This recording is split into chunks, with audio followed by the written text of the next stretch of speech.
ലോക്സഭാ തെരഞ്ഞെടുപ്പിനുള്ള ആദ്യഘട്ട വിജ്ഞാപനം തെരഞ്ഞെടുപ്പ് കമ്മീഷൻ പുറത്തിറക്കി. ഏപ്രിൽ 19 നടക്കുന്ന ആദ്യഘട്ടത്തിൽ 102 സീറ്റുകളിലേക്കാണ് വോട്ടെടുപ്പ്. ഈ മാസം 27 വരെ സ്ഥാനാർത്ഥികൾക്ക് നാമനിർദ്ദേശ പത്രിക സമർപ്പിക്കാം. 28-നാണ് സൂക്ഷ്മ പരിശോധന. തമിഴ്നാടിന് പുറമെ രാജസ്ഥാനിലെ 12-ഉം മധ്യപ്രദേശിലെ 6-ഉം യുപിയിലെ 8-ഉം മഹാരാഷ്ട്രയിലെ 5 സീറ്റുകളിലേക്ക് ആദ്യഘട്ടത്തിൽ വോട്ടെടുപ്പ് നടക്കും. നോബിൾ മാരിക്കാരൻ വിവരങ്ങളുമായി. നോബിൾ, ഇപ്പോൾ തിരഞ്ഞെടുപ്പ് വിജ്ഞാപനമായിരിക്കുന്നു, എങ്ങനെ നമുക്ക് വിശദീകരിക്കാം?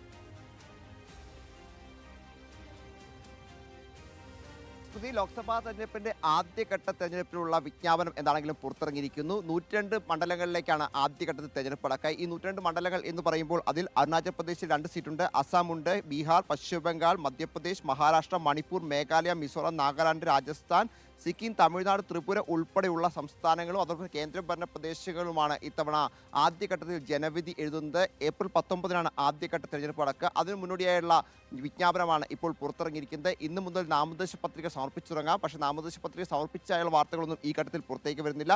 ഈ മാസം 27 വരെയാണ് നാമനിർദ്ദേശ പത്രിക സമർപ്പിക്കാനുള്ള സമയം ഉള്ളത്. 28-ന് സൂക്ഷ്മ പരിശോധന നടക്കും. അതിന് പിന്നാലെയാണ് ബാക്കി നടപടിക്രമങ്ങളിലേക്ക് പോവുക. എന്താണെങ്കിലും തെരഞ്ഞെടുപ്പിന്റെ ആദ്യഘട്ടം പ്രഖ്യാപിക്കുമ്പോൾ ഈ മണ്ഡലങ്ങളിൽ, പ്രത്യേകിച്ച് ആദ്യഘട്ടത്തിൽ തെരഞ്ഞെടുപ്പ് 102 മണ്ഡലങ്ങളിലും വാശിയേറിയ പ്രചാരണമായിരിക്കും ഇനിയിപ്പോൾ ഉണ്ടാക്കാൻ പോകുന്നത് എന്ന കാര്യത്തിൽ യാതൊരു സംശയവുമില്ല. ഇതിനോടകം തന്നെ ഈ മണ്ഡലങ്ങളിലൊക്കെ സ്ഥാനാർത്ഥികളെ പ്രഖ്യാപിച്ച് പാർട്ടികൾ അവരുടെ ആദ്യഘട്ട പ്രചാരണം ഏറെക്കുറെ അവസാനിപ്പിക്കുകയും ചെയ്തിട്ടുണ്ട്. ഇനിയിപ്പോൾ 2ാം ഘട്ടവും 3ാം ഘട്ടവുമായി പ്രചാരണം വാശി പിടിക്കും എന്ന കാര്യത്തിൽ യാതൊരു സംശയവുമില്ല. ഇനിയിപ്പോൾ താരപ്രചാരകരും ഈ മണ്ഡലങ്ങളിലേക്ക് സജീവമാകും എന്നതും പ്രധാനപ്പെട്ടതാണ്.